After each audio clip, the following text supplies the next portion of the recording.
মাত্ৰ আমাৰ অসমৰ বৰ্তমান পৰিস্থিতি লৈ NRC অধুৰা হৈ আছে। 16 মে পিছত প্ৰধানমন্ত্ৰী মোদী ডাঙৰীয়া কৈছে যে বাংলাদেশীসকলক টালি টোপোলা বান্ধি যাব লাগিব, কিন্তু তেওঁলোকৰে কেন্দ্ৰ চৰকাৰে বিপ্লৱ শৰ্মাৰ ৰিপৰ্টটো গ্ৰহণ নকৰিলে। তো আজি মাটি বেদখল কৰিবলৈ কথা কৈ থাকে, কিন্তু আমি দেখিছোঁ যে চাৰিওফালে যদি মাটি কাৰোবাৰ হাতত আছে সেয়া হ'ল বিজেপি দলৰ মুখ্যমন্ত্ৰী আৰু মন্ত্ৰী। তেওঁলোকে নিজে আজি জংঘল কাটি আজি তেওঁলোকে চৰকাৰী মাটি লৈ নিজৰ কাৰ্যালয় বনাইছে, নিজৰ বাগান তেওঁলোকে খুলিছে, নিজৰ ৰিজৰ্ট বনাইছে।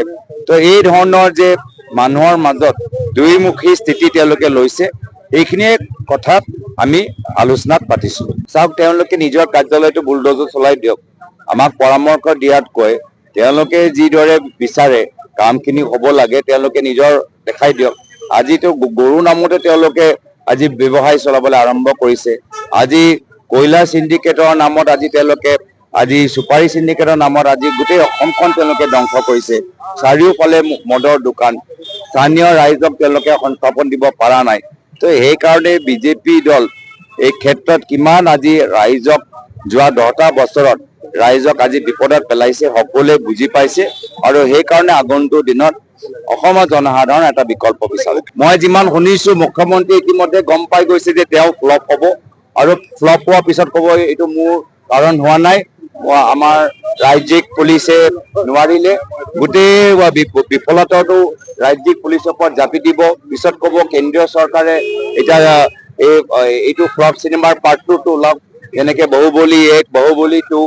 তো তেওঁতো এইটো প্ৰথম পৰ্যায়টো ফ্লপ হ'ব, আকৌ নিজে ডাইৰেক্টৰ প্ৰডিউচাৰ হিচাপে দায়িত্বটো নল'ব, আকৌ গোটেই বিফলতাৰ দায়িত্বটো জাপি দিব ৰাজ্যিক আৰক্ষীসকলৰ ওপৰত, আকৌ পাৰ্ট 2 বনোৱাৰ দায়িত্বটো আকৌ কেন্দ্ৰ চৰকাৰৰ ওপৰত দিব।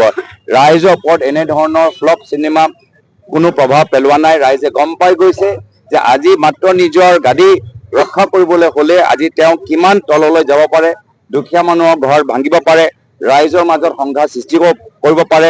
য'ত 1 লাখ চাকৰি দিয়া কথা আছিল, য'ত 2 কোটি চাকৰি দিয়া কথা আছিল, আজি চাকৰি দিয়াৰ বিপৰীতে আজি তেওঁলোকে যুৱকসকলৰ হাতত বন্দুক দিবলৈ বিচাৰে। এই এটা বৰ গণতান্ত্ৰিক পৰিস্থিতি তেওঁলোকে অসমৰ ভিতৰত সৃষ্টি কৰিছে, য'ত সাংবাদিকসকলে বিজেপিৰ বিৰুদ্ধে বাতৰি প্ৰকাশ কৰিলে বাতৰি আজি তেওঁলোকে পৰা চাকৰিটো এৰিবলগীয়া হৈছে। এই অগণতান্ত্ৰিক পৰিৱেশৰ পৰা জনসাধাৰণে পৰিত্ৰাণ বিচাৰে।